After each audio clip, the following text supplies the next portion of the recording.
Bonjour à tous et bienvenue dans Cult Technique pour une nouvelle vidéo de presque qualité. C'est les news, c'est l'actualité. Et oui, et pour parler d'actualité, je reçois notre petit bonheur de poche, notre soleil portatif, comme on l'appelle en Picardie, pendant que nous, à Paris, on prend bien la sauce. Bonjour Kerr, comment tu vas ? Eh ben bonjour à toi mon cher Greg, bonjour à tous. Alors il fait aussi moche en Picardie que sur Paris, je te rassure. Merci pour ce point météo. Est-ce que tu voudrais pas nous parler un peu de ta passion, de ta deuxième passion après le beau temps ? Je parle évidemment du pognon. Mon cher Kerr, alors qu'en est-il de la météo du pognon ? Eh ben le point pognon mon cher Greg de la semaine est marqué par Terrifier 3, le film d'horreur qui connaît un début d'exploitation en salle particulièrement étonnant. Puisqu'il a littéralement pris la tête du box-office américain pour son premier week-end, avec 18 millions de dollars. Le film a coûté 5 millions de dollars. Voilà, c'est une très très grosse surprise. Alors, les deux premiers Terrifier avaient fait parler d'eux, bien sûr, parce que très gore, très étonnant aussi, et avec un personnage, donc le clown qui était... qui fonctionnait bien et qui se détachait un petit peu dans le monde des films d'horreur, voilà, mais qui ont été des succès quand même très intimistes, il faut bien le reconnaître. Même si moi j'ai apprécié les regarder, beaucoup de gens ont apprécié les regarder. Et là, ils ont sorti le 3 avec un peu plus de promo, avec aussi une communication qui était haute. Par exemple, on l'a dit la semaine dernière dans la vidéo news, mais Terrifier 3 est le premier film depuis 2006 à sortir en France à être interdit au moins de 18 ans. Le dernier, c'était un saut. Alors, ne me demandez plus. Ne me demandez pas lequel. Je ne sais pas. En tout cas, ce Terrifier 3 a très bien marché aux États-Unis. Pareil en France. Par exemple, le mercredi de sa sortie, il a pris la tête devant Le Robot Sauvage, le nouveau film DreamWorks, que je vous conseille chaudement d'aller voir d'ailleurs, qui est très bien. Et Terrifier 3, bon, s'est fait un peu bousculer ce week-end en France parce que forcément les familles sont allées voir Le Robot Sauvage, mais il est solide, il est très solide aux États-Unis. Le Robot Sauvage était sorti plus tôt aux États-Unis, ce qui permet à Terrifier 3 de prendre la tête, donc comme j'ai dit. Le Robot Sauvage est deuxième, on a Beetlejuice qui est troisième. Et en quatrième position, et là c'est un naufrage absolu, c'est Joker, Folie à deux. Le film a perdu 81% de son audience entre son week-end de sortie et son deuxième week-end. Il est tombé à 7 millions de dollars sur ce deuxième week-end. C'est la plus grosse chute pour un film de super-héros. Voilà. 81%, c'est absolument gigantesque. T'as toujours Donc, envie d'aller le voir ou pas ? Pas du tout. Pas du tout. En plus, là, la Warner a communiqué sur le fait que, du coup, comme le film était un énorme flop en exploitation en salle, mais aussi, il faut bien le reconnaître en termes de critique, il lui coupait la tête à ce Joker 2. Donc, je pense que j'aurais même pas le temps d'aller le voir. Il va être retiré des salles. Aux États-Unis, il va être retiré avant, au moment où vous regardez cette vidéo, non, peut-être dans quelques jours, sur la fin du mois d'octobre. Le film sera retiré des salles et sortira en VOD. Donc voilà. Autre chose qui m'a beaucoup étonné, c'est déjà la sortie en VOD du Robot Sauvage, alors qu'il marche toujours bien au box-office américain. Alors c'est pas un immense carton, mais c'est quand même très correct. Il a 84 millions de dollars. Et du coup, il sort déjà en VOD. Donc ça, c'est dommage parce que qui dit VOD dit malheureusement téléchargement illégal. Vraiment, Le Robot Sauvage est un film que je vous conseille chaudement d'aller voir en salle. C'est un très très bon film. N'attendez pas qu'il soit... alors, le téléchargement illégal, bien évidemment non. Mais n'attendez pas, par exemple, qu'il soit en téléchargement légal sous forme VOD ou arrivé sur plateforme. Vous le regretterez, le film est une vraie réussite. Et je comprends les critiques dithyrambiques sur le film. Voilà. Et c'est un film pour les enfants ou pas ? Alors, oui, mais pour moi, je pense à Spécifiquement pour les enfants de 6 ans ? 6-8. C'est pas pareil. Il y a un rapport à la mort dans Le Robot Sauvage qui est étonnant. Voilà. Donc c'est pour les 6 ans, mais... Oui, parce qu'en fait, la manière dont ils abordent la question, ils montrent des choses sans que ce soit particulièrement choquant. Mais si un enfant n'a pas des notions, par exemple, de mort, de décès, voilà, s'ils n'ont pas ces notions-là, ils vont pas forcément comprendre et peut-être être un peu choqués. S'ils l'ont, le film vraiment montre des choses. Tu vois, par exemple, il y a un oiseau qui est écrasé dans le film. On le voit pas, on le voit pas bien évidemment, c'est pas un carnage, mais on voit que sous des feuilles il y a une aile, etc., etc. Donc c'est un, puis il y a beaucoup de blagues sur la mort avec certains animaux dans le film. Tu donnes hyper envie parce d'aller qu'on est voir, dans un monde sauvage, donc forcément ça fait partie de, tu vois, la chaîne alimentaire, etc. Donc c'est un ton qui peut étonner, vraiment. Moi, ça m'a beaucoup étonné. Et c'est vrai qu'en dessous 6 ans, non. Le film n'est pas adapté. Après, au-delà de 6 ans, je dois 6, 8, avouer je pense. que plus tu en parles, moins j'ai envie d'aller le voir. Mais c'est dommage parce que le film à titre personnel, tu m'as très, très chauffé bon. incroyable.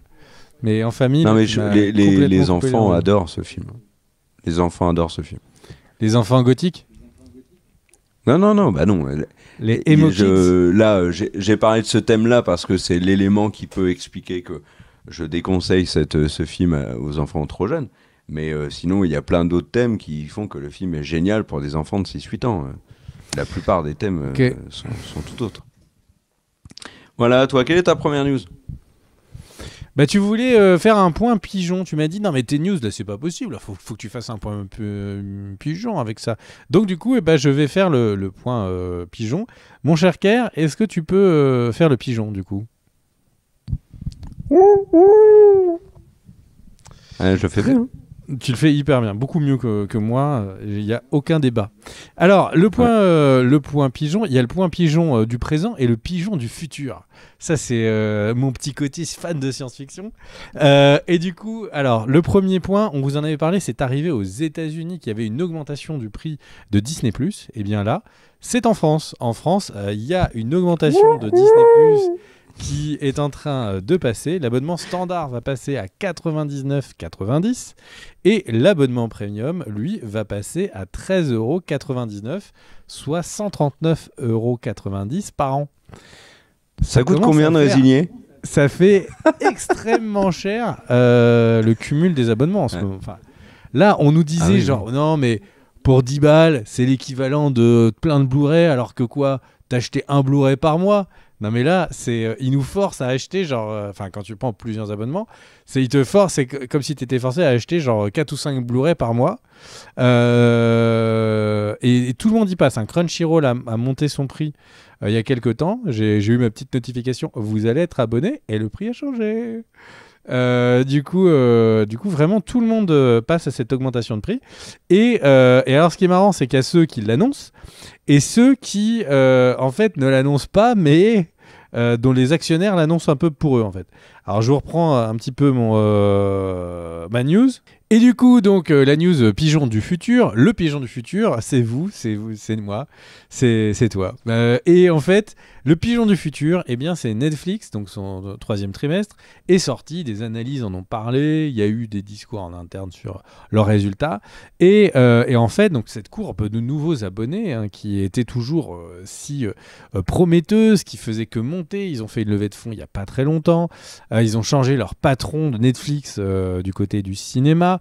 Et eh bien, ça nous amène à quoi ? Eh bien, de plus en plus d'analystes semblent penser que la courbe effrénée, où il gagnait 8 millions minimum d'abonnés par trimestre, est en train de ralentir, et même que la projection en interne serait plutôt des 4 millions. Il serait en train d'arriver à un plateau de tous les gens qui peuvent avoir Netflix l'ont peut-être. Et du coup, ça veut dire quoi ? Ça veut dire, oh là là, les gains d'argent ne vont pas continuer à monter exponentiellement et tout. Ce qui est un problème pour les actionnaires, puisqu'ils ont fait une levée de fonds Netflix, mais c'était pour les gens prêter de l'argent pour en gagner. Et la deuxième chose, c'est parce que en fait, Netflix vit à perte. Donc si en fait la promesse qu'un jour ils seront de plus en plus rentables n'est pas tenue, c'est un gros problème de fond sur le modèle économique de Netflix. Mais pas de souci, les analystes et Netflix ont une solution. Et à votre avis, c'est augmenter le prix. Exactement, c'est augmenter le prix, ça va être ça. Donc du coup, en gros, maintenant, ils vont arriver à un plateau. La technologie le service est largement adopté. Et maintenant qu'ils ont un peu marché sur les autres, eh bien, ils vont commencer à monter leur prix de plus en plus progressivement. Alors vous allez me dire, ils l'ont déjà fait. Il y a déjà eu même le tiers sur la publicité qui est apparue. Mais ça ne va pas s'arrêter là. Si vous avez... moi, je suis persuadé... Allez, vous avez tous quelques pièces dans vos poches de temps en temps qui traînent. Netflix est là pour vous dépanner. Ces petites pièces, ça sert plus à rien avec le sans contact. Ils vont vous les récupérer. Pas de problème. Ils vont les récupérer que si on reste abonné. Parce qu'à force de jouer avec le feu, on finit par se brûler. Et c'est le gros problème des plateformes actuellement. Eh bien, je t'en prie, c'est à toi pour ta prochaine news. Eh bien, puisqu'on a beaucoup parlé du robot sauvage juste avant, mon cher Greg, sachez les amis qu'il y a une suite qui est déjà en développement chez DreamWorks. Et ça, pour le coup, c'est une vraie surprise. Pourquoi ? Parce que déjà, le film, je l'ai déjà dit, mais n'est pas un immense carton. Il a coûté quand même beaucoup et il n'a rapporté pour l'instant à travers le monde que 154 millions de dollars. Alors, qu'est-ce qui a motivé DreamWorks à se lancer aussi vite dans une suite ? Eh ben, c'est, je pense, la grande qualité du film et le fait que, surtout, il y ait, du fait de la grande qualité, d'excellentes critiques. Il y a peuplade de critiques qui ont notamment expliqué que pour eux, ce film était le meilleur DreamWorks. Je pense que ça a vraiment motivé DreamWorks et le réalisateur du film, qui est en plus un ponte chez DreamWorks. Donc du coup, bah voilà, il a sa suite. Moi, je suis super content. Et en plus, c'est très cohérent par rapport au premier. Donc qu'il y ait une suite, là pour le coup, c'est pas tiré par les cheveux. Donc voilà. Mais là où c'est étonnant, mon cher Greg, c'est que d'habitude, une suite, surtout dans le milieu de l'animation, n'est pas officialisée aussi vite. On voit que certains succès, qui ont été La Reine des Neiges, qui ont été plus récemment Vice Versa, etc., ont des suites qui sont annoncées bien plus tardivement. Alors vous allez me dire, Vice Versa, mauvais exemple, puisque vu que le 2 a été un raz-de-marée, ils l'ont dit ils l'ont officialisé, on peut le dire maintenant, qu'il y a un Vice Versa 3 qui est prévu. Mais sinon, d'autres films par le passé ont eu des suites annoncées plusieurs mois, voire années après. Là, vraiment, le film était encore en salle. On dit, allez go, c'est parti pour la suite. C'est plutôt une question de calendrier qui est étonnant, plutôt que le fait que le robot sauvage ait une suite. Parce que chez DreamWorks, par exemple, les Croods n'avaient pas été un grand succès, mais ils ont quand même eu une suite qui est arrivée bien après. Voilà, mon cher Greg. À toi. Mais est-ce que c'est pas parce qu'ils ont annoncé que le film sortait un 29 février et comme il y en a un que tous les 4 ans, ils se sont dit faut l'annoncer tout de suite. C'est cocasse. C'est une théorie. Bah, je ne sais pas. Moi, j'ai une petite théorie. Ouais. Alors, moi, j'enchaîne avec une news sur God of War. God of War, qui est un jeu vidéo, pour ceux qui sont pas des fifous de la manette. Et God of War était un extraordinaire jeu vidéo sur PlayStation. Il y a quelques années, 2018. Et ouais, ça nous rajeunit pas. Car tu te souviens, en 2018 ? Oui, pour le nouveau. Ouais, on était capable de monter des marches d'escalier sans être essoufflé. Ouais. Et du coup, donc en 2018, il y avait Kratos, le papa, et Atreus, le fils, qui visiblement n'avaient pas l'âge pour voir le bon géant sauvage. Et du coup, en fait, donc on vous avait annoncé qu'il allait y avoir une adaptation, puisque PlayStation était parti pour adapter ses gros succès en série. Et eh bien, il y a eu un petit souci, parce que du coup, il y a Rhett Jenkins et Mark Fergus, et également Hawk Oatsby, qui donc étaient les showrunners. Et donc toute cette équipe de showrunners qui étaient en charge du projet, eh ben, ont tous quitté le projet. Voilà. Donc la série elle est au point mort total, puisqu'il n'y a plus personne ni pour l'écrire, ni pour la diriger, ni pour la manager. Voilà, donc PlayStation a dit qu'ils étaient toujours aussi intéressés pour avancer dessus.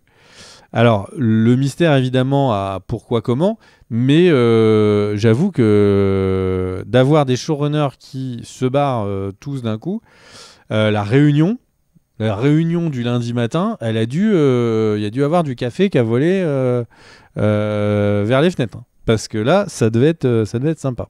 God of War qu'on va également retrouver dans la série Amazon Prime Secret Level avec d'autres jeux vidéo. Et la liste est impressionnante. Donc ça va être des épisodes centrés sur... c'est une série anthologique avec des épisodes centrés sur différents jeux vidéo. Donc il y a Armored Core, on a Mega Man, on a New World, donc le RPG d'Amazon, on a Pac-Man, on a les licences PlayStation, dont God of War, on a The Outer Worlds, on a Warhammer 40 000, on a Unreal, on a Sifu, enfin bref, il y a plein de trucs dans cette série animée qui est très attendue, avec un casting notamment de doublage, mon cher Greg, qui fait peur. Est-ce qu'il y a Robocare ? Dans le bon sens. Robocare, Ninja Care, il y a toutes les versions jeux vidéo des années 90 de Care. Ok, donc une news, Apple TV rejoint Amazon. Mais attention, cette news n'est pas aussi simple que ce qu'on pourrait imaginer. En fait, c'est juste que dans les abonnements dans lesquels on peut souscrire à Amazon, donc c'est-à-dire sous supplément, on peut souscrire à maintenant Apple TV dans les abonnements en plus. Donc ça veut juste dire qu'Amazon fournit la plateforme et basta. Enfin, la plateforme, le service technique et pas du tout le contenu. Il y a quasiment tous les contenus. Hein. Warner est dessus, Paramount est dessus, Apple est dessus. Enfin, il y a beaucoup de services. Évidemment, pas Netflix, mais ni Canal+, mais de plus en plus sont là. Avec la hausse de tous les tarifs, mais on en parle depuis des mois et des mois, voire des années même. L'augmentation. J'étais même entendu, à un moment où Netflix n'était pas encore existant, tu parlais de la hausse des prix des plateformes. Bah oui, non, mais c'est... Et le truc, c'est que là, on a une... C'était l'époque où tu te baladais comme ça, juste torse nu dans les champs de betteraves, et au final, visionnaire le mec. Ouais, je criais, les émanations ils vont vous de empêcher de partager votre compte Netflix. Ah oui. Bah oui, non mais c'est tout. Alors le truc c'est que là, ce que je disais, c'est comme on a une hausse de toutes les plateformes, c'est déjà très problématique, mais il n'y a pas que ça comme hausse. Là, ils annoncent une hausse de la taxe sur l'électricité, sur la taxe sur le gaz, les mutuelles, etc., etc. Si tout augmente, forcément, à un moment donné, on va devoir faire un choix. Et forcément, comme il y a des choses sur lesquelles on ne peut pas se passer, c'est-à-dire électricité, gaz, mutuelle, tout ce que j'ai cité, ce qui va morfler, c'est bien évidemment notre budget loisir. Et dans le budget loisir, il y a les plateformes. Donc je serai les plateformes, là, dans le contexte actuel, je penserai, et c'est pour ça que je trouve que l'annonce de Netflix, c'est pas officiel, hein, l'augmentation du tarif, en tout cas au moment où on vous parle. Si cette augmentation de tarif est confirmée parce que les profits ne montent pas assez à leurs yeux, je trouve qu'ils jouent vraiment avec le feu et c'est un très très mauvais signal qu'ils nous envoient. Parce que moi, typiquement dans le contexte actuel, je sais pas toi, mais ce message-là, moi, ça me donne juste envie de faire ma tête de CON et de résilier en fait. De dire, tant pis, c'est pas grave, je vais regarder autre chose. Et voilà. T'en penses quoi toi de ça ? Alors, moi, je suis d'accord avec toi à 100%, mais je me demandais, pendant que tu parlais, est-ce que plus on vieillit, plus on parle que l'argent coûte plus cher, de la météo en début de vidéo ? Est-ce que c'est une question d'âge ou c'est une question vraiment de... Parce que j'ai l'impression aussi que, tu vois, genre les gens très âgés de ma famille, ils parlaient vraiment plus d'argent que... Et d'augmentation du prix de la patate, de la baguette. Enfin, c'était des discussions j'allais courir pour aller lire Le Seigneur des Anneaux, moi, de mon côté. Hein. En tout cas, vraiment, c'était d'un poignant réalisme. Surtout ce moment où tu disais qu'à cause du prix de l'électricité, tu allais cultiver les patates avec tes mains dans la terre froide, malgré la pluie. J'ai trouvé ça saisissant. C'est à toi, mon cher Car, pour les news.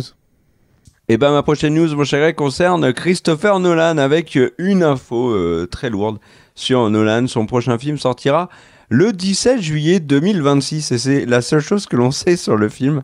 Pour l'instant, on n'a aucun pitch sur ce nouveau film. On ne sait même pas si c'est un film d'horreur, un film romantique, si c'est un film de science-fiction, on ne sait rien.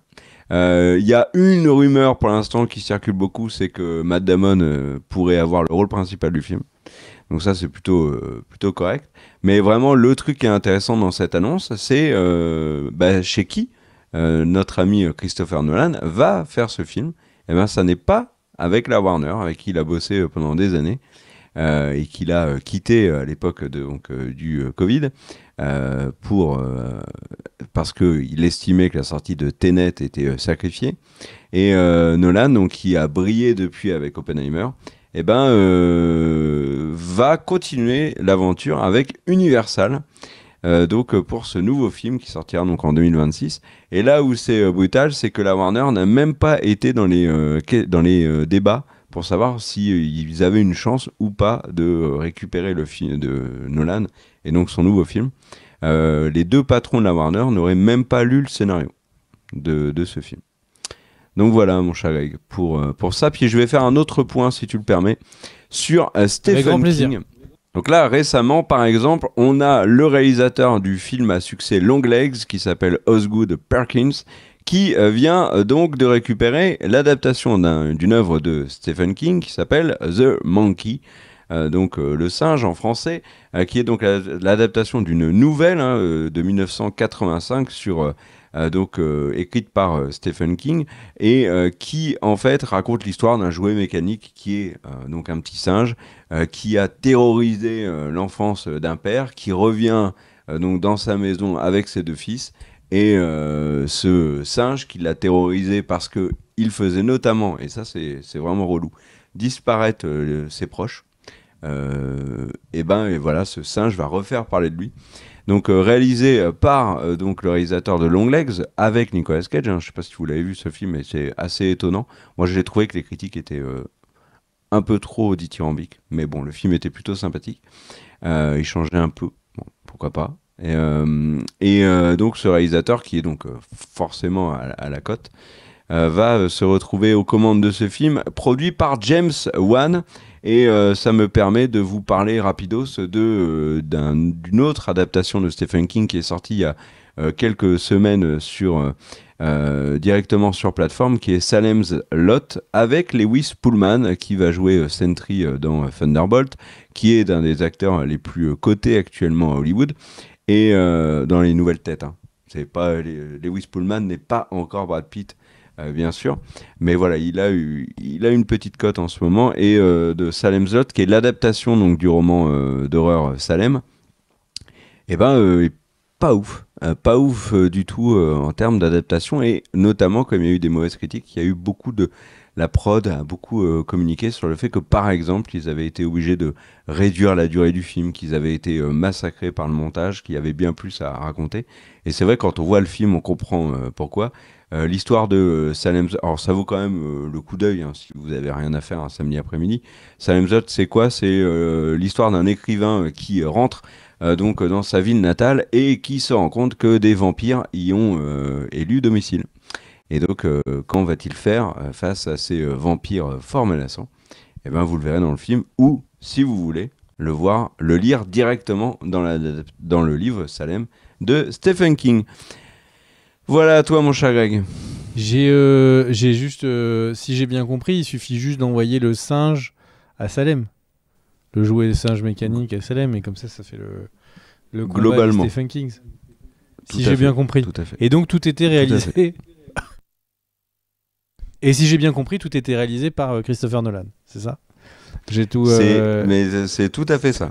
C'est tout à fait. Et comme Nolan arrive sur le projet de l'adaptation donc du singe de Stephen King, Netflix augmente ses tarifs.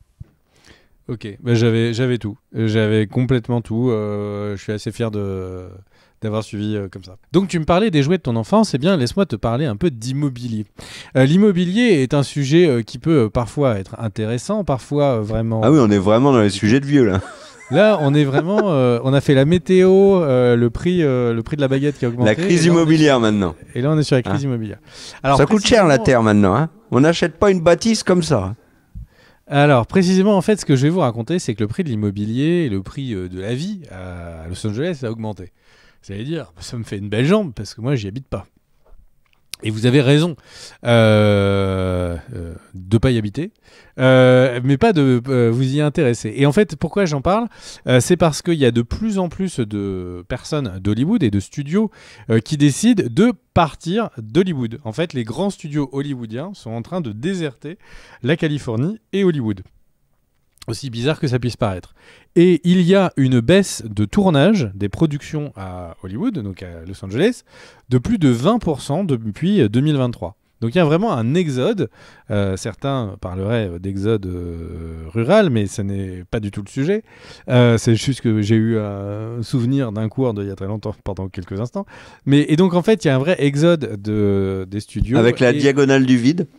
La diagonale du vide, tout à fait. L'héliocentrisme, on peut faire du name dropping de ces cours d'il y a quelques années.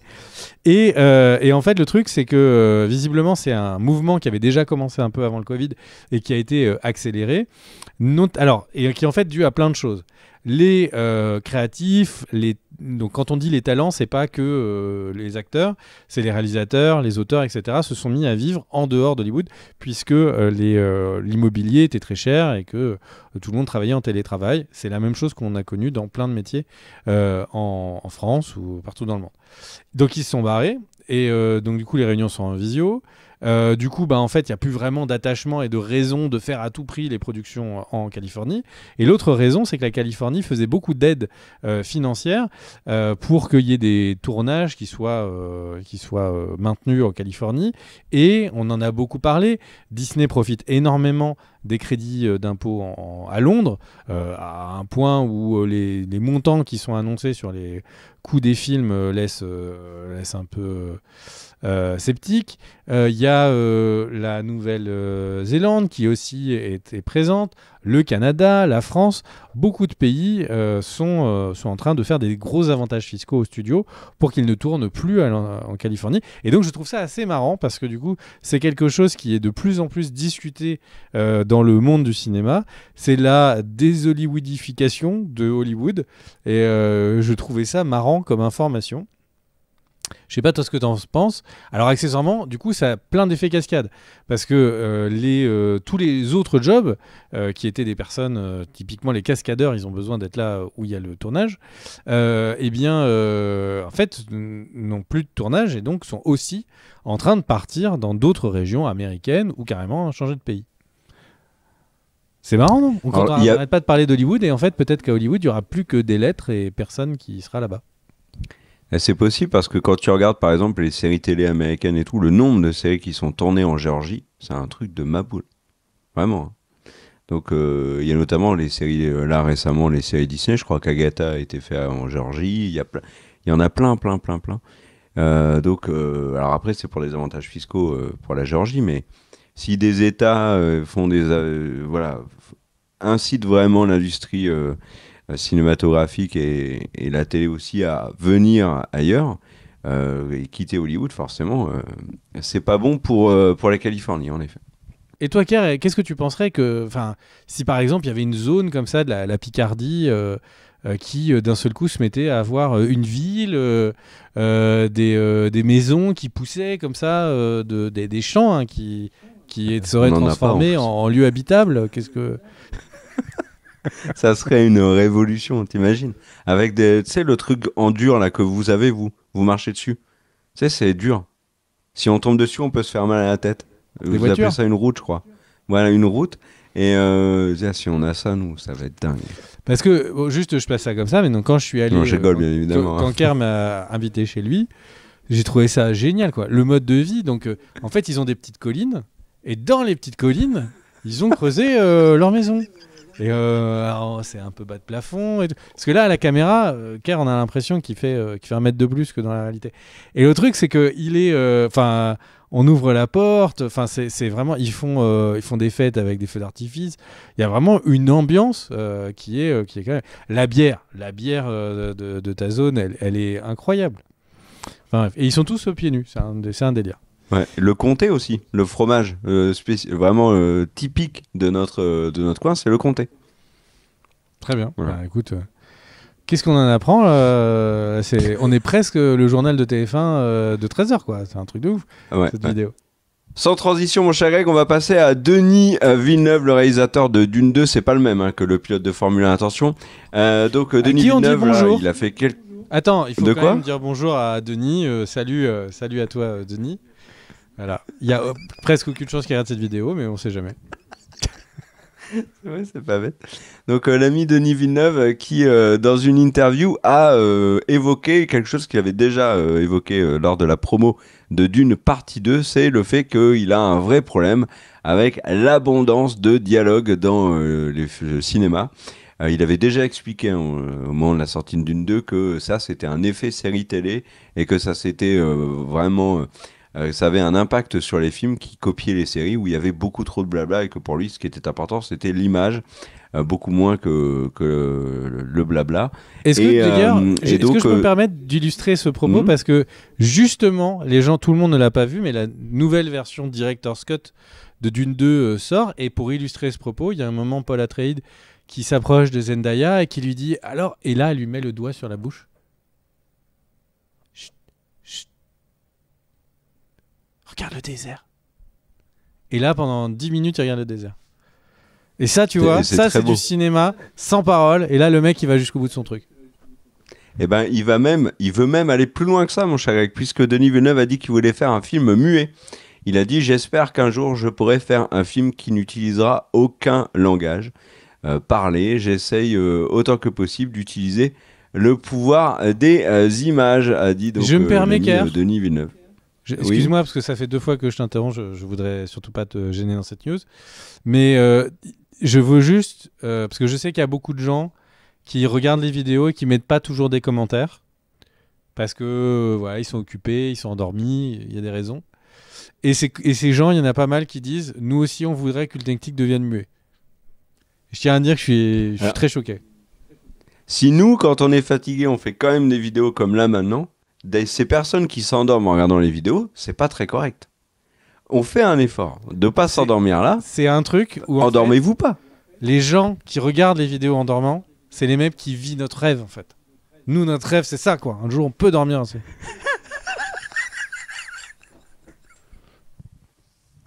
Ok. Et Denis Villeneuve a parlé d'autres choses aussi. Il a fait un retour sur un peu sa carrière et il a parlé de on lui a demandé quel était le film qui était le plus dangereux qu'il ait fait jusqu'à présent, celui qui était le plus ambitieux aussi. Il a dit Blade Runner 2049. Et en fait, il avait vu le film comme un tel risque pour la suite de sa carrière qu'il avait même envisagé que ce soit son dernier. Et il a dit une petite phrase que j'ai trouvée très sympa. Il a dit terminer sa carrière sur une suite de mon film préféré. Je peux pas faire mieux. Et voilà, sacré Denis Villeneuve. Bon, de Blade Runner 2049 a en effet été un échec, mais par contre un vrai succès critique dans le tout Hollywood. Donc du coup, ça a été tout sauf un film qui a fermé là les portes à notre cher Denis. Voilà à toi, mon cher Greg. J'ai eu du mal à suivre ta news parce qu'elle était un peu hachée. Ah, mais moi j'ai eu du mal à la fin. Ah, c'est très dur. Je sais pas qui t'a coupé. Vivement les vacances. Vivement les vacances. Faire du muet, quoi. Vive le muet, quoi. Du coup, à ce sujet, il y a 2 petites news qui vont te faire plaisir à ton cœur de Caire. Eh bien, mon cher Caire, la première, c'est que la saison 2 d'Arcane s'approche très vite. Il y a un nouveau trailer qui vient de sortir.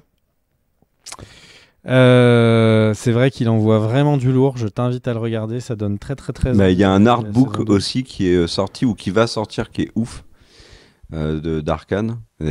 Bon, la seule chose qui est un peu, c'est bien évidemment que ce soit la dernière saison.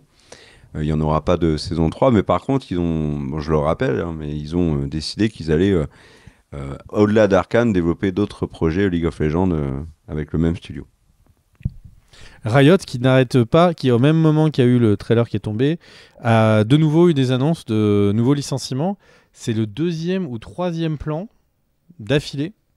C'est assez flippant pour les Rioters. Je sais pas comment on dit. Ils sont malins. Hein. Regardez, un trailer d'Arcane à gauche. Alors ici, on vire donc tac. Ouais, c'est dur. Ouais, je sais pas si c'était voulu, mais bon, bah. En tout cas, gros soutien aux équipes internes de Riot dans ce moment difficile. Je passe à une news qui va te faire extrêmement plaisir, mon cher Kerr. C'est, eh bien, il y a un nouveau contenu Jurassic Park qui va sortir. C'est le jeu FPS Jurassic Park Survival. Donc, survie en milieu du Jurassic. Le trailer est sorti. ça donne vraiment l'impression qu'ils ont fait une espèce de FPS survival, comme le titre l'indique, dans le premier film. Il y a vraiment, Ah oui, c'est un plein repompé de... du premier. Ouais. Et je me suis dit que ça allait te plaire excessivement. Parce que t'adores les FPS. Je sais pas. Jurassic, c'est pas ton délire. Non, je suis partagé parce que c'est un jeu de survie, tu vois, mais qui vraiment a l'air, tu l'as dit, un repompé du 1. Donc, est-ce qu'il y aura vraiment beaucoup de surprises? Je sais pas. Le terme officiel, c'est hommage. Oui, hommage. Mais bon. Du coup, oui, mais les hommages, il y en a un peu trop là. Est-ce que tu veux enchaîner ou j'enchaîne? Ah bah, je veux bien enchaîner, mon cher Greg. On va parler d'Henry Cavill parce qu'il y a eu une annonce qui a surpris tout le monde. Il va jouer un rôle, on ne sait pas lequel, dans l'adaptation live de l'anime Voltron, qui va être réalisé par le réalisateur de Red Notice. Rappelez-vous ce film avec Ryan Reynolds, avec Dwayne Johnson et Gal Gadot, qui était sorti sur Netflix et qui était accessoirement très mauvais. Et ben ce réalisateur, Rawson Marshall Farber, il va réaliser. Gros point de ressemblance entre toi et Cavill. C'est à l'image, ça c'est vite. Tu peux remettre Daniel, c'est extrêmement visible. Hein. Non, mais, alors pour ceux qui ont un doute, moi je suis sur la partie basse. Je bouge ma main. Cavill est là. Enfin, je vois bien que tu as un fond avec des personnages et qu'il y a un fond blanc derrière lui, mais à part ça, c'est incroyable. C'est vrai. C'est édifiant. Donc, Henry Cavill va jouer dans ce film Voltron, qui va être fait par Amazon, enfin par Prime Video. Du coup, quid, et ça a relancé les rumeurs, quid de Warhammer 40 000 et de son rôle sur ce projet, parce que c'était aussi avec Prime Video. S'il part sur un autre projet, alors qu'il est déjà rattaché à plein de projets, notamment Highlander, ça laisse plus tellement de place pour un projet aussi ambitieux. Je crois que j'ai dit le mot projet 200 fois là en 30 secondes. On est sur la base d'un record du monde, quand même, sachez-le. Non, moi j'ai en tête un président d'un pays qui disait beaucoup le même mot. Je venais de faire la blague juste avant. Donc voilà. Le truc, c'est que quid de Warhammer? Est-ce que, comme il y a beaucoup de rumeurs sur le fait que le projet patauge et qu'au final, il pourrait ne jamais voir le jour, là, ça remet une pièce dans la machine, quoi. Je peux me permettre une supposition? Vas-y, suppose. Donc, je pense qu'il faut pas faire une confusion dans le type de métier et le temps que prend chaque métier. Le fait d'être producteur, développement, et je vais en parler, c'est dans une de mes news d'après, au développement d'une série, c'est une chose, ça prend beaucoup de temps, etc., etc. Être acteur sur un projet en prend beaucoup moins. Un acteur peut passer 3 mois sur un film, un réalisateur peut passer 2 ans. Un showrunner peut passer, et là où le réalisateur est dans le monde des séries, le showrunner va passer peut-être 2 ans sur sa saison, le réalisateur va passer 6 mois, et l'acteur va passer 1 mois, 2 sur son épisode, globalement que 1 mois. Donc il faut pas oublier ça, son job numéro 1 c'est acteur, et c'est quand même beaucoup moins de temps par projet. Oui, mais il tourne beaucoup. Puis en plus, il tourne aussi pour Guy Ritchie. Là, il enchaîne les films avec Guy Ritchie. Là, il en a un nouveau en. Moi, j'ai trouvé chouette. Donc, dans le dernier, là. Dans le dernier. Ouais. Uncivilized Warfare. Là. J'ai trouvé ça assez chouette. J'ai trouvé ça très, très chouette aussi. Autre news, t'es prêt? Alors avec t'en avais parlé. News, je suis vraiment jamais prêt. À chaque fois tu fais une news, c'est PLS. Je suis sur le côté comme ça. Les news c'est fou. Non, ne sois pas en PLS mon cher Greg. Je vais juste parler de la série Lanterns, de HBO, la série DC Comics. Dans la précédente vidéo news, on avait évoqué le fait que Aaron Pierre, qui est le héros du film Rebel Ridge qui est sorti il y a quelques semaines sur Netflix, Aaron Pierre était un des favoris pour devenir John Stewart, donc un des Green Lanterns. Dans la série et rejoindre Kai Chandler qui est Hal Jordan. Donc Kai Chandler c'était déjà un super ajout, et ben là on a Aaron Pierre, c'est officiel, et du coup du côté d'ici on a officialisé Aaron Pierre en même temps que Kai Chandler avait été annoncé par la presse mais pas officialisé par DC, c'est pas la même chose, et donc là cette fois les 2 acteurs sont confirmés. Et alors il y a un truc qu'il faut quand même savoir sur la série, c'est que Damon Lindelof est sur le projet. Et Damon Lindelof, c'est tout sauf un peintre. On lui doit notamment Lost, on lui doit aussi The Leftovers, On lui doit aussi un film que j'avais adoré qui était The Hunt, qui était sorti au moment de la pandémie. Et on lui doit, juste avant la pandémie, Watchmen, la série. Donc Damon Lindelof, c'est un immense poids lourd des séries télé. The Leftovers, c'est quand même chef-d'œuvre. Donc le voir sur cette série Lanterns, alors s'il y reste, on verra. Mais c'est une chouette nouvelle, je trouve. Donc finalement, tu vois, cette série Lanterns, elle prend une bonne direction, je trouve. T'en penses quoi, toi? Le casting, Lindelof, rassurant? Moi, tu m'as pas mis en PLS sur celle-là. C'est tout ce que j'ai à dire. Mais tu sais, moi, je veux pas te mettre en PLS. Moi, je veux que ton bien-être. Écoute, ouais. Mais alors, ouais, pourquoi? Ta news, super. Tu l'as fait avec Maestria. T'es là, t'as le sourire, t'es clinquant, tu fais le beau gosse. Ok, on a compris. Mais le problème, moi, c'est que j'ai l'info à côté, quoi. L'info, c'est quoi? Moi, je vous fais pas le truc et tout avec le visage pimpant, là. Je vous dis la vérité. James Gunn, il a voulu clarifier les choses. Et il a dit qu'on soit bien clair, tout ce que j'ai annoncé avant, c'était un peu du flan. Je vais donner les propos plus exacts, mais c'est un peu ce qu'il a dit. Il a dit, pour clarifier, tout ce que j'ai dit originellement en annonce, c'était des projets. Mais il est hors de question qu'on ne fasse que qu'on produise des choses dont le script est à moitié fini et que quand même, parce que ça a été annoncé, on aille jusqu'au bout. Et du coup, pour l'instant, il n'y a que 3 projets qui sont 100% sûrs. Créature Commando, Superman, Peacemaker saison 2.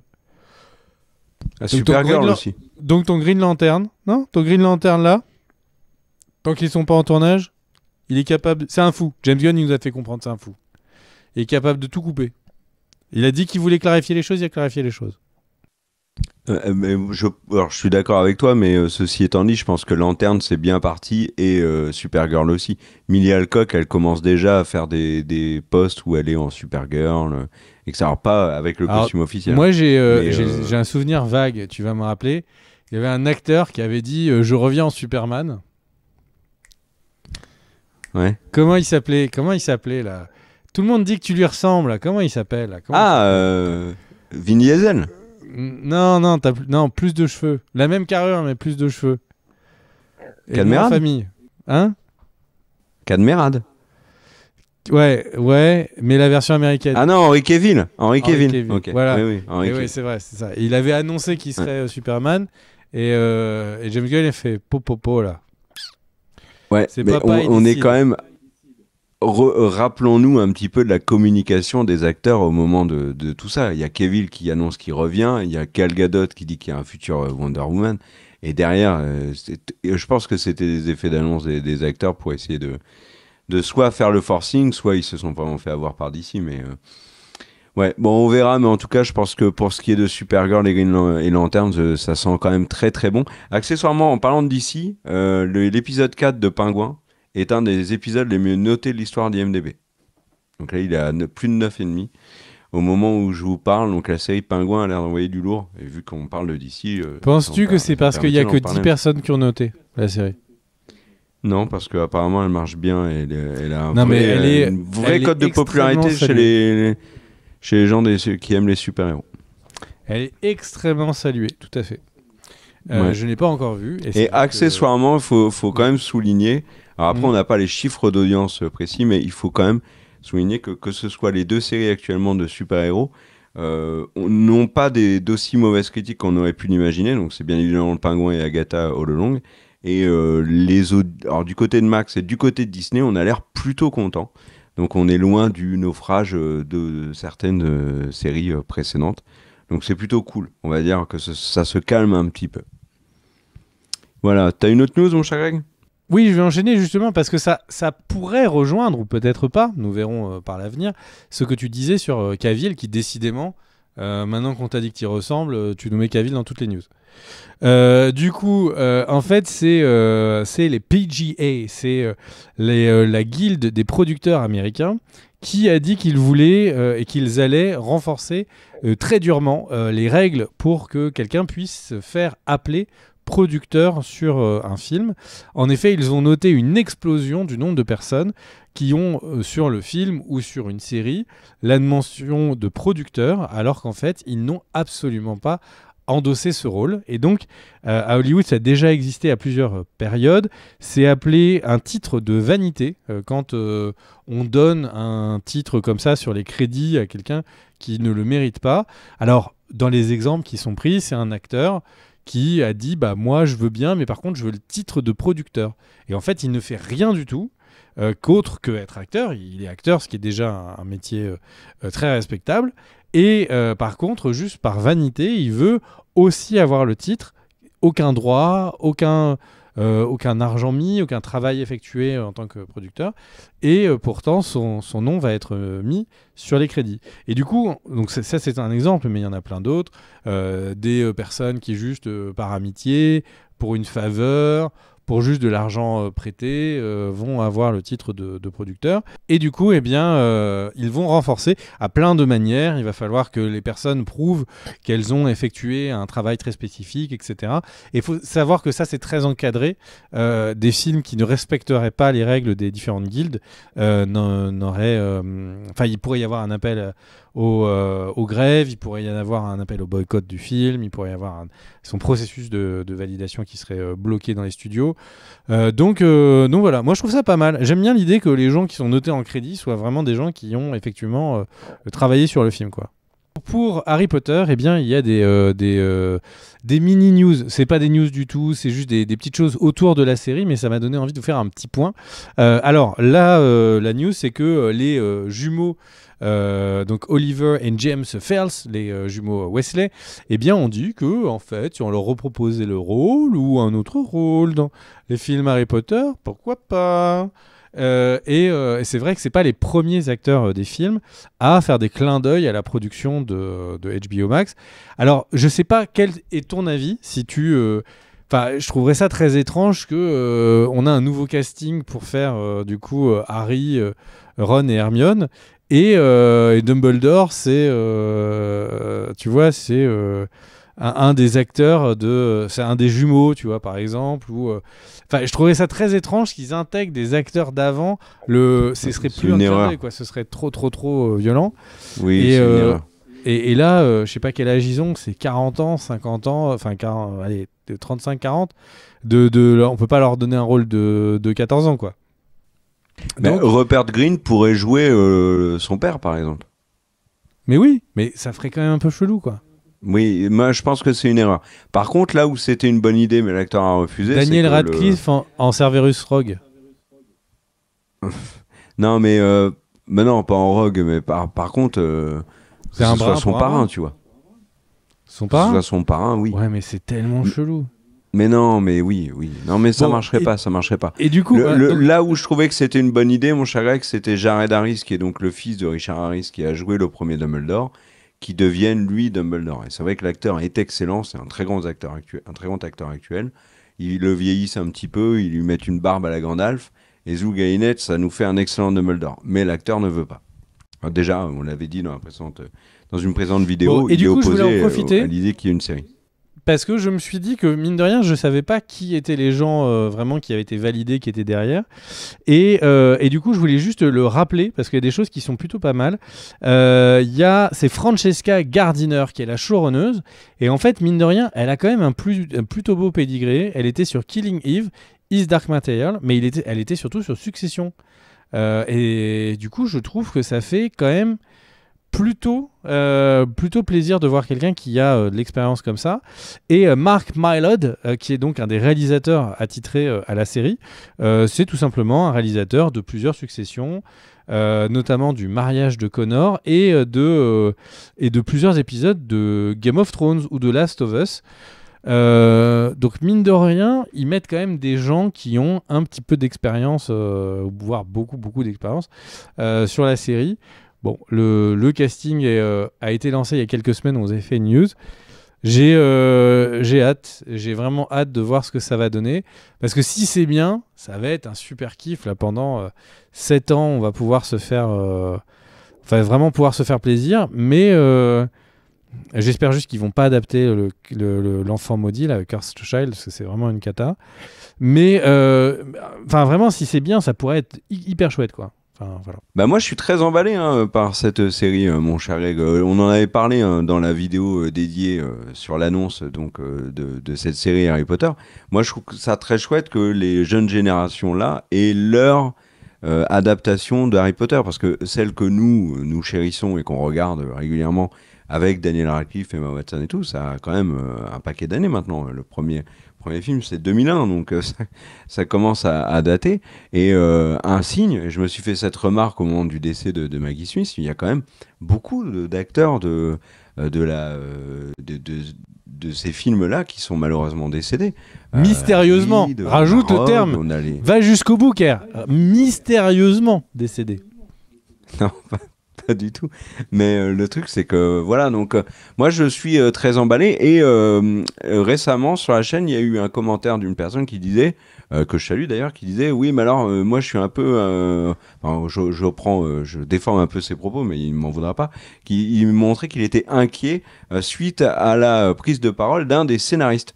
Et en fait, il faut expliquer ça. Donc il y a 3 gros scénaristes qui dirigent le pool des scénaristes, alors qui accessoirement n'ont pas la décision finale, hein. Ça va être bien évidemment la showrunneuse et la production qui vont vraiment valider chaque point du scénario. Mais parmi ces trois scénaristes qui eux aussi ont un très beau CV, on a Andy Greenwald qui a bossé sur la série Légion notamment, donc une série qui a eu d'excellentes critiques, considérée comme une des meilleures séries de super-héros ever. Légion, c'est un des X-Men, hein, pour ceux qui ne le savent pas. Andy Greenwald, il a été en interview en février, et depuis cette interview-là, il y a plein de gens qui ont peur de la tournure que va prendre la série et de ce qu'elle va nous raconter. Et en fait, pourquoi est-ce que les gens ont peur ? C'est qu'en interview, enfin, c'est pas en interview en fait, il est dans un podcast qu'il co-anime, et en fait, il déclare, il est en train de parler de la série Harry Potter dont il est scénariste, et il déclare qu'il a jamais lu l'intégralité des bouquins. Et du coup, ça a fait flipper les fans qui se sont dit « Oh là là, mais attends, le mec a jamais lu Harry Potter et il écrit un scénar qui adapte Harry Potter, c'est improbable. » Alors déjà, c'est partiellement vrai. Il explique en fait dans le podcast qu'il les a lus avec sa fille jusqu'à ce que sa fille puisse les lire toute seule. Donc ça veut dire qu'il en a lu une partie déjà. Donc il a les bases au moins de l'univers. Il y a un autre élément qui inquiète les fans et qui était évoqué donc dans ce commentaire, c'est le fait que les scénaristes, avec lui en tête, ne respectent pas forcément l'œuvre qu'ils vont adapter, qu'ils fassent énormément de changements, comme on l'a actuellement sur Le Seigneur des Anneaux, comme on l'a sur House of the Dragon, comme on l'a sur Silo. Et en fait, lui, dans ce podcast, il dit exactement l'inverse. Il dit qu'une adaptation rigoureuse est, selon lui, le pari sûr pour réussir. Et il dit que les livres sont excellents, que ça touche des générations multiples, et qu'il ne voit aucune raison de les changer. Donc moi, en ayant lu l'intervention de ce scénariste, moi je suis plutôt rassuré. Donc, est-ce que, juste, je pense que, parce que des gens ont gardé de cette interview l'information qu'il disait qu'il allait adapter n'importe comment. Toi, tu gardes de cette interview le fait que, si au contraire, il va être hyper précis. Je pense que c'est pas mal de reprendre les propos officiels qu'il a dit, qui étaient The adaptation will win the yes, but not the no. It is the no, the yes of the adaptation. Et c'est vrai que pour le personne qui n'est pas linguiste, il peut se demander mais qu'est-ce que de fuck. Enfin, je n'ai rien compris. Du coup, moi je crois comme Kerr. Kerr et l'anglais, ils sont comme ça. Enfin, il passe ses week-ends chez lui et il y a des livres en anglais quelque part. Donc, du coup, c'est plus que beaucoup. Donc, quand Kerr vous dit que le mec il va être hyper précis, moi je pense que c'est du vrai journalisme et qu'il faut le croire. Ouais. Bon, allez, j'enchaîne avec une autre news. Tu sais que la législation américaine actuellement est en train de peaufiner un peu certains éléments sur les plateformes. On a par exemple l'obligation pour Steam d'indiquer maintenant qu'on loue en fait un jeu et qu'on n'en est pas propriétaire. Et il y a une nouvelle décision aussi qui a été prise et qui va être appliquée sur les plateformes de SVOD. C'est que va devoir apparaître très rapidement un bouton, alors aux États-Unis, est-ce qu'on verra si c'est en France ou pas, un bouton cliquer pour annuler votre abonnement. En fait, il suffira Est-ce que juste de tu cliquer, penses ça annulera très facilement. Ker, est-ce que tu Oui. penses que, en fait, c'est parce que donc du coup, ça y est, les plateformes ne sont plus naissantes. Elles commencent à avoir un certain âge. Hein, certaines plateformes ont 10-12 ans et du coup, on peut décemment dire qu'elles rentrent dans leur période d'adolescence et que c'est pour ça qu'apparaissent des boutons.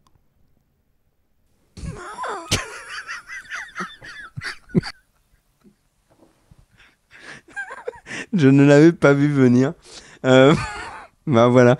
Donc le bouton cliquer pour annuler va apparaître et donc vous cliquerez tout simplement dessus pour annuler facilement votre abonnement. Une des raisons à ça, c'est qu'en fait il y avait plusieurs plateformes qui abusaient et pour annuler un abonnement, c'était un véritable casse-tête. C'est le cas notamment d'Amazon Prime. Hein. Donc voilà, ils ont un délai assez court pour mettre en place ça. On vous dira sur la chaîne si c'est appliqué également en France. Ça m'étonnerait, mais bon. Mais bon, voilà. Est-ce que j'ai une autre news? Je peux en faire deux? À toi, Allez, mon j'en cher fais Eric. deux. Je te laisse finir. Alors, la première, c'est une news qui est high-tech, qui ne nous concerne pas directement dans le cinéma-série, mais qui vont nous concerner rapidement.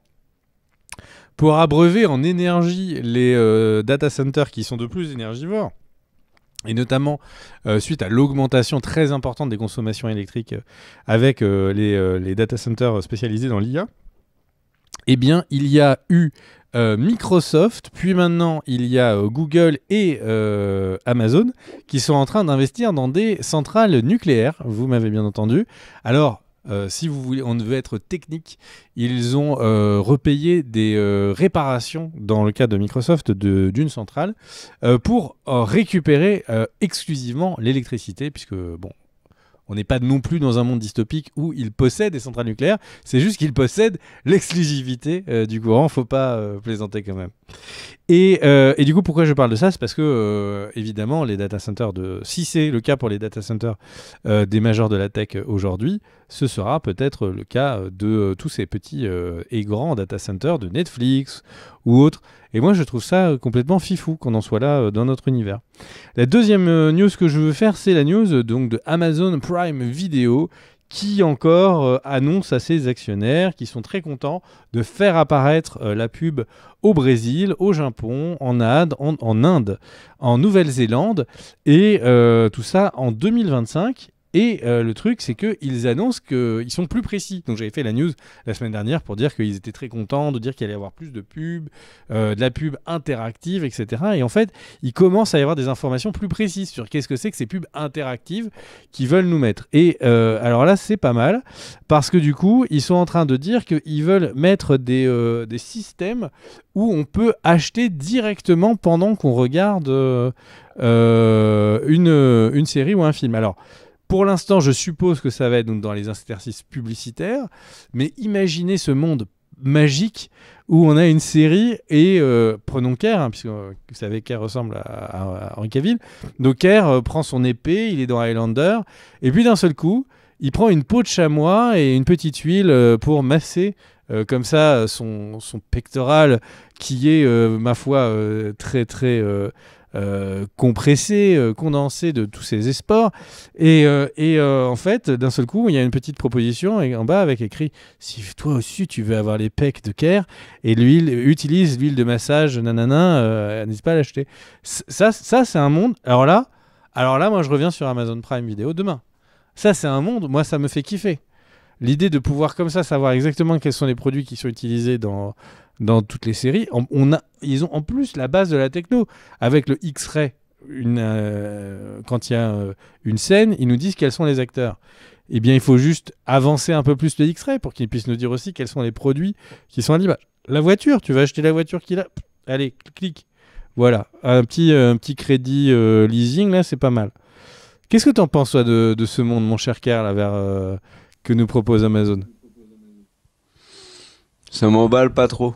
Alors qu'on soit clair, hein, là je suis en train de faire la prospective. Ce qu'ils ont annoncé, c'est qu'ils voulaient qu'il y ait de la vente en direct sur la plateforme de streaming Amazon Prime Video qui apparaissent. Évidemment, le but c'est de relier avec Amazon tout court.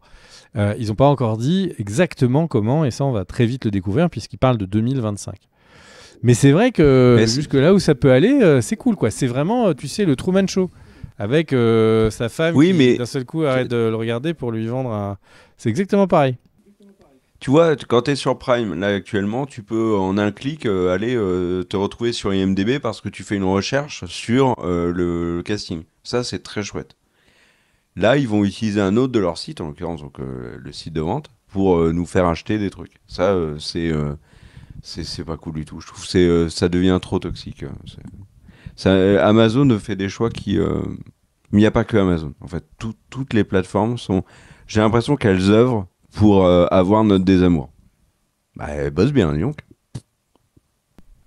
J'enchaîne Voilà. avec ma dernière news ou tu veux Non, vas-y. t'as un Vas-y, scandale. vas-y. Alors, ma petite news, c'était parce que du coup, vous le savez, hein, dans le monde du cinéma et des séries, il y a eu donc des grèves majeures pour la crainte de l'arrivée des IA, donc dans l'écriture notamment.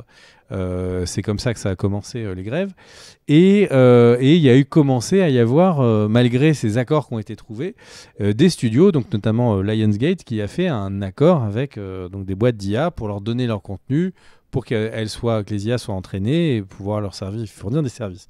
Et donc dans cette catégorie de deals majeurs qui viennent d'arriver, donc il y a OpenAI et Hearst. Alors Hearst, c'est quoi? C'est un grand groupe indépendant de presse qui était de presse notamment papier à l'époque. Et en fait, ils ont annoncé donc le 8 octobre de cette année un grand partenariat. Et le but, c'est que Hearst du coup met à disposition tous ses contenus à OpenAI. Pour que du coup ChatGPT puisse fournir des informations fraîches et authentifiées, etc. Et de l'autre côté, Hearst dit qu'ils vont pouvoir, grâce à ce partenariat, alors je prends la traduction du site Culture Geek, dit le partenariat garantit que le journalisme de qualité produit par des professionnels sera central dans les produits d'OpenAI, assurant des résultats plus fiables et pertinents pour les utilisateurs.